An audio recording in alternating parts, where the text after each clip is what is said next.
আসসালামু আলাইকুম আমার ছোট্ট ভাই আপুরা এসএসসি 27 ব্যাচের যারা আছো তোমাদেরকে প্রথমে একটা জিনিস ধরায় দিই, যেটা আমি যখন পড়াশোনা করছি তখন আমাকে কেউ ধরায় দেয় নাই, এবং তোমাদের ইমিডিয়েট সিনিয়র যারা আছে বা তোমাদের সিনিয়র যারা ভাই বোন আছে আমার মনে হয় তাদেরকেও খুব কম মানুষই ধরায় দিছে এই জিনিসটা। প্রথমে পড়াশোনায় টেকনোলজি ইউজ করতে হবে। আমরা কি করতে ভাই, প্রেম করতে টেকনোলজি ইউজ করি, আমরা ঘুরতে যেতে টেকনোলজি ইউজ করি, আমরা রিলস দেখার জন্য টেকনোলজি ইউজ করি। এই জিনিসটা না করে আমরা পড়াশোনায় টেকনোলজি ইউজ করবো, ঠিক আছে ভাইয়া? পড়াশোনায় টেকনোলজি ব্যবহার করে তোমার পড়াশোনায় কিভাবে করবো ভাইয়া? এখন মনে করো ভাইয়া, প্রথমে ইউটিউবে নাটক সিনেমা দেখার জন্য না, ইউটিউবটা তোমরা ইউজ করবা কিসের জন্য? দেখো, কেমিস্ট্রিওয়ালা এই পেজটা তুমি যখন ইউটিউবে সার্চ দিবা, ইউটিউবে কেমিস্ট্রিওয়ালা লেখা সার্চ দিলে দেখবা তোমার অনেকগুলো ভিডিও আসছে। এবার তোমার সমস্যা কোন জায়গায়? তোমার সমস্যা মনে করো কেমিস্ট্রিতে, তুমি কেমিস্ট্রির প্লে লিস্টগুলো দেখবা, দেখে ওখান থেকে কেমিস্ট্রি ক্লাসটা করবা। এখন ভাইয়া তোমার ল্যাবরেটরি নিরাপদ ব্যবহার দরকার, ল্যাবরেটরি নিরাপদ ব্যবহারের চ্যাপ্টার পাবা ওইখানে। তারপর মনে করো আমার আইসিটির একটা চ্যাপ্টার তোমার সমস্যা, ওই জায়গায় আইসিটির একটা সমস্যা তুমি ওই জায়গায় সলভ করতে পারবা। মানে যে চ্যাপ্টারটা দরকার, যে টপিকসটা দরকার ওইখানে কিন্তু প্লে লিস্টে সাজানো আছে। এইভাবে ইউটিউব ঘাটা শিখতে হবে। এখন ভাইয়া তুমি প্রথমবার পাবা না, এটাই শিওর যে আমি একটা জিনিস কোনোবার প্রথমবার ঘাটতে গেলে ওই জিনিসটা বুঝবো না। তুমি সেকেন্ডবার আমার কেমিস্ট্রিওয়ালার ইউটিউবটা ঘাটো, থার্ডবার ঘাটো, ফোর্থবার ঘাটো, ফাইভবার ঘাটো, তুমি এই জায়গায় ইনভেস্ট করো, দেখবা এই ইউটিউবে কি আছে না আছে এটা পুরোটা তোমার দেখা শেষ। এই পুরোটা জিনিস যদি তুমি ভালো করে অ্যানালাইসিস করতে পারো, আমার মনে হয় না তুমি যদি কোনো কোর্সে এনরোলমেন্ট নাও করো তাহলে কিন্তু তোমার অনেক জিনিস শেষ হয়ে যাবে, অনেক জিনিস কভার হয়ে যাবে। এবার আসো ভাইয়া ফেসবুক। এই ফেসবুকে দেখবা অহর তোমার এখন গ্রুপ আছে। এখন কোনটা তোমার জন্য ইফেক্টিভ, কোনটাতে দেখবা তোমার জন্য ইফেক্টিভ না, এই জিনিসটা তোমাদেরকে অ্যানালাইসিস করতে হবে। এখন তুমি স্রোতে গা ভাসায় দিলা, স্রোতে গা ভাসায় দিলে কিন্তু হবে না ভাইয়া। স্রোতে কেন গা ভাসায় দিতে বলতেছি? এই যে তোমাদেরকে আমি বললাম না, এফএক্স আর বাটা মনে করো একটা ব্র্যান্ড কি এফএক্স আর বাটা। এখন ভাইয়া যাদের এফএক্স আর বাটা কেনার সামর্থ্য নাই তারা কি জুতা পরবে না? অবশ্যই পড়বে। তারা কোথায় যাবে ভাইয়া?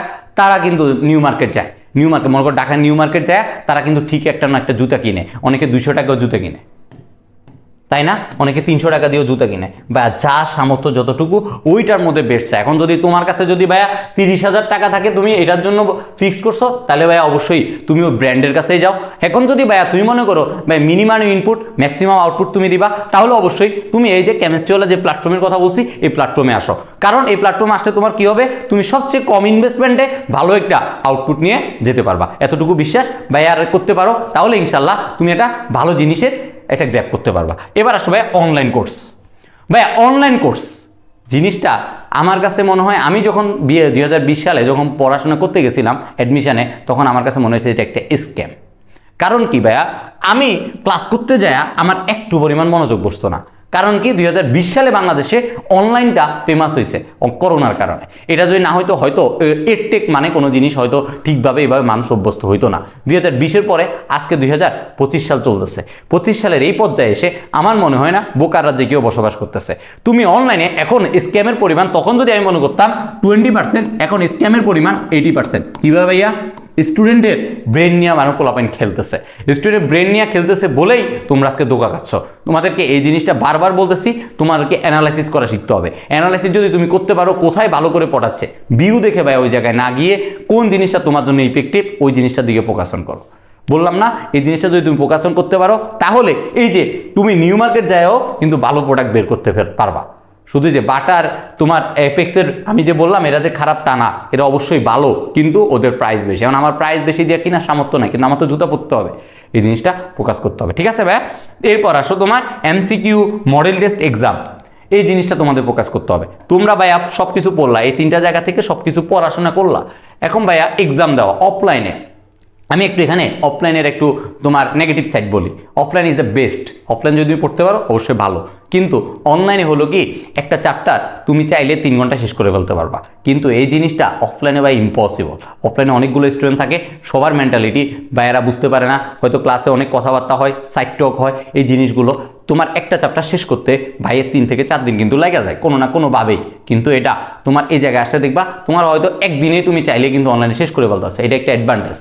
আর অফলাইনে একটা নেগেটিভ সাইড তোমাদেরকে বলি, সেটা হলো অফলাইনে পরীক্ষা দেওয়ার সিস্টেমটা এটা খুবই সীমিত ভাইয়া, খুবই সীমিত বলতে খুবই সীমিত। তুমি একবার পরীক্ষা দিছো হয়তো এরপরে শেষ একটা চ্যাপ্টারের উপর, কিন্তু অনলাইনে এটা কিন্তু পসিবল ভাইয়া। অনলাইনে ভাইয়ারা যে মনে করো টেস্ট নোটস অ্যাপসের মাধ্যমে পরীক্ষা নেয় বা ওয়েবসাইটের মাধ্যমে পরীক্ষা নেয়, যারা সবাই দেখবা হিউজ পরিমাণ তুমি মডেল টেস্ট দিতে পারতেছো, হিউজ পরিমাণ এমসিকিউ এক্সাম দিতে পারতেছো। এতে তোমার এক্সাম দেওয়ার যে ভীতিটা আছে এই ভীতিটা কিন্তু চলে যাবে। এটা কিন্তু অনলাইনে একটা ভালো সাইট। এবার আসো ভাইয়া প্রবলেম সলভিং ডিসকাশন। ভাই সব কিছুই তো করলাম, কিন্তু ভাই আমি তো টিচারের কাছে যেতে পারি না, টিচারের সান্নিধ্যে আসতে পারি না। অফলাইনে তো ভাইয়ারা আমাদের সাথে কথাবার্তা বলে, অনলাইনে কি এটা পসিবল?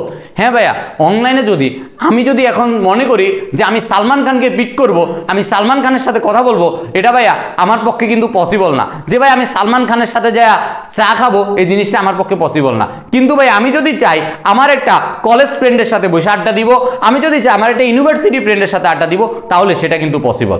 আমি এখন সালমান খানের সাথে যা টি ডেট করবো, এই জিনিসটা আমার কোনোভাবেই পসিবল না।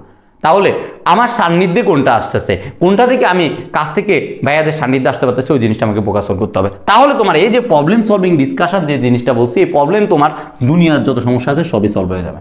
এসএসসি 27 ব্যাচ এই যে ভিডিওটা তোমার পুরোটা টাইম ধরে তোমাকে বলছি, এটা আরো একটা জিনিস তোমরা খুব ভালোভাবে পারবা। কিভাবে ভাইয়া আমি তোমাকে বলি, কথা আছে কি, ইউজ চ্যাট জিপিটি। আমার মনে হয় এসএসসি 27 ব্যাচ এইচএসসি 27 ব্যাচ যারা আসো, তোমরা 25 সালে মনে করো যে এসএসসি দিছো, বেশ কিছু পোলাপেন আছো যারা চ্যাট জিপিটি জিনিসটাকে চিনো, হয়তো যারা অনেকে নাও চিনতে পারো।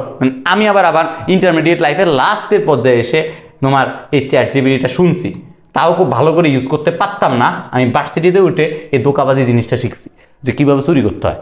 এই চুরিটা তোমাকে ভালো করে শিখতে হবে। এবং ভাইয়া চ্যাট জিপিটিতে শুধু কোশ্চেন দিয়ে দিন আনসার দিয়ে দিব এরকম কিন্তু হবে না, চ্যাট জিপিটি ইউজ করা শিখতে হবে। চ্যাট জিপিটি ভাই কীভাবে ইউজ করবো, এই জিনিসটা নিয়ে ভাইয়া অন্য আরেকটা ভিডিও তোমাদেরকে প্রোভাইড করব, ঠিক আছে? ওই ভিডিওটার জন্য অপেক্ষায় থাকো, ইনশাল্লাহ কমেন্ট বক্সে তুমি চ্যাট জিপিটির ভিডিওটা পেয়ে যাবো। ওকে, তো ভাইয়ারা এই যে জিনিসগুলো বললাম টেকনোলজি জিনিসটা খুব ভালো করে ইউজ করো, ইনশাল্লাহ এসএসসি 27 ব্যাচ তোমরা শেষের হাসিটা হাসতে পারবা। যে উত্তেজনা আছে, উত্তেজনা লাস্ট পর্যন্ত থাকবে।